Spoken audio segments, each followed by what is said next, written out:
Hello students, Shamim sir YouTube চ্যানেলে তোমাদের স্বাগত। আজকের এই ভিডিও ক্লাসটিতে আমি তোমাদের দেখাবো ক্লাস 12 এডুকেশন সেমিস্টার 3 এর জন্য চ্যাপ্টার 6 অর্থাৎ 6 নাম্বার অধ্যায় থেকে যে গুরুত্বপূর্ণ এমসিকিউ প্রশ্ন উত্তরগুলি পড়তে হবে সেগুলি আমি কিন্তু তোমাদের দেখাবো। ওকে, প্রথম কোশ্চিন, শারীরিক প্রতিবন্ধী শিশু কারা? উত্তর হবে, দেখো এখানে অপশন দেওয়া আছে 4টা এবং নিচে কিন্তু উত্তর দেওয়া থাকবে প্রত্যেকটা প্রশ্নের। উত্তর হবে গ নাম্বার অপশন, দৃষ্টি প্রতিবন্ধী। পরে কোশ্চিন, শিক্ষা বিজ্ঞান অনুযায়ী দৃষ্টি প্রতিবন্ধীদের শিশুদের কয়টি শ্রেণীতে ভাগ করা হয়েছে? উত্তর হচ্ছে 3টি।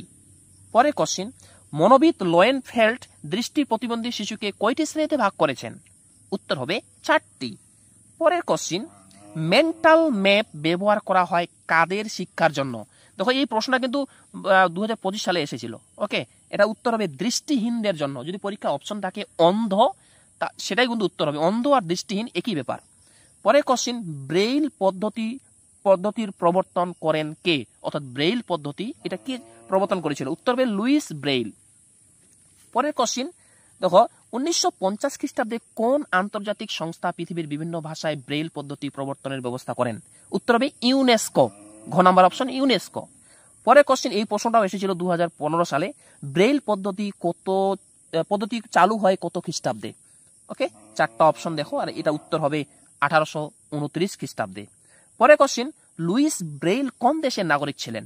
উত্তর হবে ফরাসি। পরে কোশ্চিন, ব্রেইল পড়ার নিয়ম কি? উত্তর হবে বাম দিক থেকে ডান দিকে। ওকে, মানে বাম দিক থেকে ডান দিকে ব্রেইল পড়তে হয়। পরে কোশ্চিন, প্রতিটি ব্রেইল কষ কতগুলি ডট দিয়ে গঠিত? 5টি, 6টি, 7টি না 8টি? এটা উত্তর হবে 6টি ডট দিয়ে ব্রেইল কিন্তু গঠিত। পরে কোশ্চিন, সুদক্ষ ব্রেইল লেখকরা প্রতি মিনিটে কতগুলি শব্দ লিখতে পারে? উত্তর হবে 60টি শব্দ। পরে কোশ্চিন, অন্ধ শিশুদের পাঠ্যক্রমের মূল বিষয় কোনটি? উত্তর হবে ব্রেইল পড়া ও লেখা। পরে কোশ্চিন, অন্ধ শিশুদের পাঠ্যক্রমে জ্ঞানমূলক বিষয় নিচের কোনটি? এই 4টার মধ্যে কোনটা উত্তর হবে? হ্যাঁ, এবার দেখে নাও, এই 4টার মধ্যে উত্তর হবে কিন্তু ভাষা। পরে কোশ্চিন, আমাদের দেশে কোন দিনটিকে প্রতিবন্ধী দিবস হিসাবে পালন করা হয়? উত্তর হবে 15 মার্চ। পরে কোশ্চিন, দৃষ্টি প্রতিবন্ধী শিশুদের শিক্ষা পদ্ধতি নিচের কোনটি? উত্তর হবে ব্রেইল পদ্ধতি। পরে কোশ্চিন, জন্ম পূর্ববর্তী দৃষ্টি প্রতিবন্ধকতার শতকরা হার কত পার্সেন্ট? উত্তর হবে 6.1%। পরে কোশ্চিন, দৃষ্টি প্রতিবন্ধিতার বংশগত একটি কারণ নিচের কোনটি? উত্তর হবে গর্ভস্থ মায়ের ডায়াবেটিস। যদি গর্ভস্থ মায়ের ডায়াবেটিস থাকে তাহলে তার বাচ্চাটা অবশ্যই অন্ধ হওয়ার সম্ভাবনা বেশি। পরে কোশ্চিন, বংশগত কারণে দৃষ্টি প্রতিবন্ধিতার শতকরা হার কত? উত্তর হবে 6.1%। পরে কোশ্চিন, 1934 খ্রিস্টাব্দে দৃষ্টি প্রতিবন্ধীদের সম্পর্কে একটি গ্রহণযোগ্য সংজ্ঞা প্রদান করেন কে বা কোন সংস্থা? উত্তর হবে আমেরিকান মেডিকেল অ্যাসোসিয়েশন। পরে কোশ্চিন, দৃষ্টি প্রতিবন্ধিতার জন্ম পূর্ববর্তী কারণ কোনটি? এই যে 2টা অপশন এবং নিচে 2টা অপশন আছে, এটা উত্তর হবে সিফিলিস। পরে কোশ্চিন, নিচের কোনটি একটি চক্ষুরোগ? উত্তর হবে গ্লুকোমা। পরে কোশ্চিন, অন্ধ শিশুদের শিক্ষার সমস্যা নিচের কোনটি? উত্তর হবে হীনমন্যতা। পরে কোশ্চিন, খুব ইম্পর্টেন্ট কোশ্চিন, টকিং বুক কি? হ্যাঁ, এই 4টা অপশন দেখতে পাচ্ছ, টকিং বুক কি? এই 4টা অপশন কোনটা উত্তর হবে? এর উত্তর হবে শব্দ নির্ভর পদ্ধতি। পরে কোশ্চিন, ভারতের কত খ্রিস্টাব্দে অন্ধ শিশুর জন্য নিয়ন্ত্রিত শিক্ষা শুরু হয়? উত্তর হবে 1943 খ্রিস্টাব্দে। পরে কোশ্চিন, প্রতিবন্ধী শিশুদের শিক্ষার অধিকার কোন সম্মেলনে গৃহীত হয়? উত্তর হবে 1949 খ্রিস্টাব্দে আন্তর্জাতিক সম্মেলনে। পরে কোশ্চিন, এবাকাস কোন বিষয়ে শিক্ষার উপকরণ? উত্তর হবে গণিত।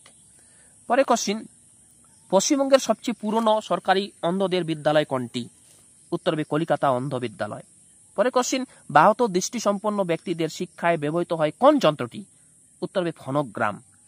পরে কোশ্চিন, অন্ধ শিশুদের শিক্ষার উদ্দেশ্য কোনটি? উত্তর হবে সবকটি, মানে কোটা উত্তর হবে, খটা উত্তর হবে, গোটা উত্তর হবে, ওই জন্য ঘটা অপশন হচ্ছে সবকটি।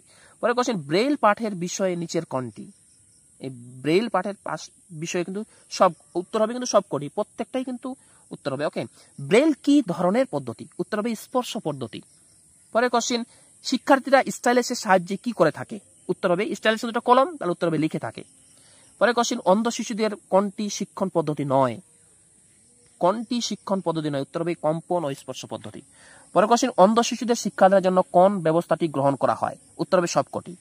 পরে কোশ্চিন, মূক ও বধিরদের শিক্ষা পদ্ধতি কোনটি? উত্তর হবে অষ্টপঠন। ওকে, তোমরা কিন্তু প্রত্যেকটা প্রশ্নের পাশে দেখবে উত্তর লেখা আছে, উত্তরগুলো আমি বলছি। সঞ্চালনমূলক পদ্ধতির প্রবর্তক কে? মানে কে প্রবর্তন করেন এই সঞ্চালনমূলক পদ্ধতি? উত্তর হবে শিক্ষাবিদ পিরিয়ার। পরে কোশ্চিন, মৌখিক পদ্ধতি কি ধরনের শিক্ষণ পদ্ধতি? উত্তর হবে অষ্টপঠন। পরে কোশ্চেন সঞ্চালনমূলক পদ্ধতি কি ধরনের পদ্ধতি? উত্তর হবে আঙ্গুলের সাহায্যে বানান করা সে একটা পদ্ধতির নাম হচ্ছে সঞ্চালনমূলক পদ্ধতি। পরে কোশ্চেন কম্পন ও স্পর্শ পদ্ধতির প্রবর্তক কারা? মানে দুইজন লোক কিন্তু ছিল। উত্তর হবে কেটি অলকন ও সোফিয়া অলকন। পরে কোশ্চেন স্বল্প মাত্রার শ্রবণ প্রতিবন্ধী হলো, এটা স্বল্প মাত্রা যারা শ্রবণ প্রতিবন্ধী ওদের হচ্ছে 40 ডিবি মানে ডেসিবেল থেকে 55 ডেসিবেল। পরে কোশ্চেন শ্রবণ প্রতিবন্ধী শিশুর শিক্ষা পদ্ধতি নিচের কোনটি? উত্তর হবে অষ্টপঠন। পরে কোশ্চেন যে দেশে সর্বপ্রথম শ্রবণ প্রতিবন্ধীদের শিক্ষার উদ্যোগ দেখা যায় সেই কোনটা দেশ? উত্তর হবে স্পেন। পরে কোশ্চেন সর্বপ্রথম শ্রবণ প্রতিবন্ধীদের শিক্ষার প্রয়োজনীয়তার সাপেক্ষে সায়াল করেন কে? ওকে, তিনটা অপশন এবং নিচে একটা অপশন আছে, এটা উত্তর হবে এই যে দেখে নাও গিরোলামো কারডানো। পরে কোশ্চেন শ্রবণ প্রতিবন্ধী শিশুদের শিক্ষার ইতিহাসে কে প্রথম শিক্ষকের মর্যাদা লাভ করেন? উত্তর হবে পেড্রো পন্স দে লিওন। পরে কোশ্চেন সর্বপ্রথম শ্রবণ প্রতিবন্ধীদের বিদ্যালয় কোথায় স্থাপিত হয়েছিল? উত্তর হবে ভ্যালাডোলিড। পরে কোশ্চেন যাদের শ্রুতিশক্তি 40 ডেসিবেলের বেশি তাদের কি বলা হয়? উত্তর হবে আংশিক বধির। এই প্রশ্ন কিন্তু পরীক্ষায় আসে। ওকে, পরে কোশ্চেন কোন ধরনের প্রতিবন্ধীর জন্য করপল্লবী পদ্ধতি ব্যবহার করা হয়? এই প্রশ্ন পরীক্ষায় আসে। উত্তর হবে মূক ও বধির শিশুদের জন্য। পরে কোশ্চেন ভারতবর্ষে কত খ্রিস্টাব্দে সর্বপ্রথম মূক ও বধিরদের জন্য বিদ্যালয় প্রতিষ্ঠা করা হয়? উত্তর হবে 1884 খ্রিস্টাব্দে। পরে কোশ্চেন যে সকল শিশু জন্ম থেকে শ্রবণে অক্ষম তাদের কি বলা হয়? উত্তর হবে কানেক্ট। পরের কোশ্চেনটি দেখো, খুবই গুরুত্বপূর্ণ প্রশ্ন, উচ্চ মাধ্যমিক 2017 সালে এসেছিল। অক্টেভ ব্যান্ড নামক যন্ত্রের সাহায্যে কি পরিমাপ করা হয়? ওকে, আচ্ছা উত্তর দেখো, অক্টেভ ব্যান্ডের সাহায্যে পরিমাপ করা হয় বধিরত্ব। পরে কোশ্চেন শ্রবণ প্রতিবন্ধী শিশুদের শিক্ষার উদ্দেশ্য কোনটি? উত্তর হবে সবকটি। পরে কোশ্চেন শ্রবণ প্রতিবন্ধী শিশুদের শিক্ষণ পদ্ধতি নিচের কোনটি? এটা উত্তর হবে সবকটি। সবকটি যেটা উত্তর হচ্ছে অবশ্যই ক খ গ অপশনগুলো দেখে নেবে। পরে কোশ্চেন অষ্টপঠনের মাধ্যমে শিশুর কিসের বিকাশ ঘটানো হয়? উত্তর হবে বাচনিক বিকাশ। পরে কোশ্চেন সঞ্চালনমূলক পদ্ধতির সাহায্যে কিসের বেশি ব্যবহার করা হয়? উত্তর হবে আঙ্গুলের ব্যবহার বেশি করা হয়। মৌখিক পদ্ধতি কে প্রবর্তন করেন? উত্তর হবে জুয়ান পাবলো বনে। পরে কোশ্চেন দেখে নাও, কত খ্রিস্টাব্দে মনোচিকিৎসক ইউগেন বুলিলার আমেরিকান জার্নাল অব ইন্ডাস্ট্রিতে প্রকাশিত তার একটি নিবন্ধে অটিজম শব্দটি ব্যবহার করেন? উত্তর হবে কত খ্রিস্টাব্দে অটিজম ব্যবহার করেন? 1908 খ্রিস্টাব্দে। ডক্টর লিও ক্যানার মানসিক ব্যাধিগ্রস্ত শিশুর আক্রমণাত্মক ব্যবহারের জন্য এই ব্যক্তির কি নাম দেন? ওটা উত্তর হবে আর্লি ইনফ্যান্টাইল অটিজম। পরে কোশ্চেন অটিজম শব্দটি কোন গ্রিক শব্দ থেকে এসেছে? উত্তর হবে অটাস। পরে কোশ্চেন শিশু বা বয়স্ক ব্যক্তির অন্যান্য ব্যক্তির সঙ্গে সম্পর্ক স্থাপনের অভাবকে কি বলে? উত্তর হবে অটিজম। ওকে, পরে কোশ্চেন অটিজম শব্দটির চিকিৎসাগত নাম কি? উত্তর হবে অটিজম স্পেকট্রাম ডিসঅর্ডার। পরে কোশ্চেন এডস এর পুরো নাম কি? দেখো এডস এর পুরো নাম কি, তোমরা যে দেখো দেখতে পাচ্ছ এডস এর পুরো নাম কিন্তু উত্তরটা দেখতে পাচ্ছ। পরে কোশ্চেন সাধারণত কত বছর বয়সের মধ্যে অটিজম ধরা পড়ে? উত্তর হবে 3 বছর। পরে কোশ্চেন কোন ধরনের শিশুর মধ্যে অটিজমের হার বেশি? কোন ধরনের শিশু? উত্তর হবে বালক। পরে কোশ্চেন অটিস্টিক শিশুদের শিক্ষাগত পদ্ধতি নিচের কোনটি? উত্তর হবে সবকটি। পরে কোশ্চেন ইংলিশটা দেখে নাও, এই যে ইংরেজি দেওয়া আছে এবং এর উত্তর কিন্তু হবে অটিজম। খুবই ইম্পর্টেন্ট কোশ্চেন, এই প্রশ্নটা খুবই ইম্পর্টেন্ট কোশ্চেন। পরে কোশ্চেন পিইপি এর সম্পূর্ণ নাম কি?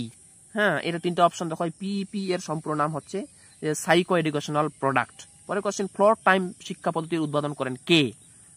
উত্তর হবে স্ট্যানলি গ্রিনস্প্যান। পরে কোশ্চেন শিশুদের পড়া লেখা ও গাণিতিক সমস্যা সমাধান করার অক্ষমতায় কি বলা হয়? উত্তর হবে শিখন অক্ষমতা। পরে কোশ্চেন শিখন অক্ষম শিশু কয় ধরনের? উত্তর হবে 3 ধরনের। ওকে, আচ্ছা পরে কোশ্চেন শিশুর পঠন ও ভাষাগত শিখন অক্ষমতায় কি বলা হয়? উত্তর হবে পঠনগত অক্ষমতা। যদি ভিডিওটি ভালো লাগে ভিডিও লাইক করো এবং তোমরা যারা চ্যানেল নতুন এরকম অধ্যায়ভিত্তিক প্রশ্ন উত্তর সাজেশন পাওয়ার জন্য আমার চ্যানেলটি সাবস্ক্রাইব করো এবং পাশের বেল আইকনটি প্রেস করে অল বোতামটি ক্লিক করে দাও পরবর্তী ভিডিও নোটিফিকেশন পাওয়ার জন্য। এটি কিন্তু মনে রাখবে 6 নম্বর অধ্যায়ের এমসিকিউ প্রশ্ন উত্তর। আমি আমার এই চ্যানেলের মাধ্যমে আমি তোমাদের এডুকেশন প্রথম অধ্যায়, দ্বিতীয় অধ্যায়, তৃতীয় অধ্যায়, চতুর্থ অধ্যায়, পঞ্চম অধ্যায় অর্থাৎ চ্যাপ্টার 1, 2, 3, 4, 5 আমি কিন্তু আমার চ্যানেলের মধ্যে দেখিয়েছি। ওই ভিডিওগুলো তোমরা যদি না দেখে থাকো এই ভিডিও ডেসক্রিপশনে দেখো, আমি লিখে দিয়েছি chapter 1, chapter 2, chapter 3, chapter 4, chapter 5 এভাবে দিয়েছি এবং প্রত্যেকটা ভিডিওর ডেসক্রিপশন বক্সেই কিন্তু যেমন চ্যাপ্টার 1 এর ভিডিও ডেসক্রিপশনে দেখবে ওইখানে কিন্তু পিডিএফ দেওয়া আছে। যা প্রশ্ন দেখিয়েছি ওটার পিডিএফ ডেসক্রিপশনে দেওয়া আছে। প্রত্যেকটা ভিডিও অবশ্যই দেখে নেবে এবং ভিডিওটি ভালো লাগলে ভিডিও লাইক করবে। এরপরে ভিডিও ক্লাসগুলিতে আমি তোমাদের চ্যাপ্টার 7, 8, 9, 10 এগুলো আমি তোমাদের দেখাবো। পরে কোশ্চেন শিখন অক্ষম শিশুদের শিক্ষা কর্মসূচি বাস্তবায়নের প্রধান ধাপটির নাম কি? উত্তর হবে শনাক্তকরণ। পরে কোশ্চেন দেখো, শিখন অক্ষম শিশুদের শিক্ষা কর্মসূচিকে বাস্তবায়নের জন্য কয়টি ধাপের কথা উল্লেখ করা হয়েছে? উত্তর হবে 9টি।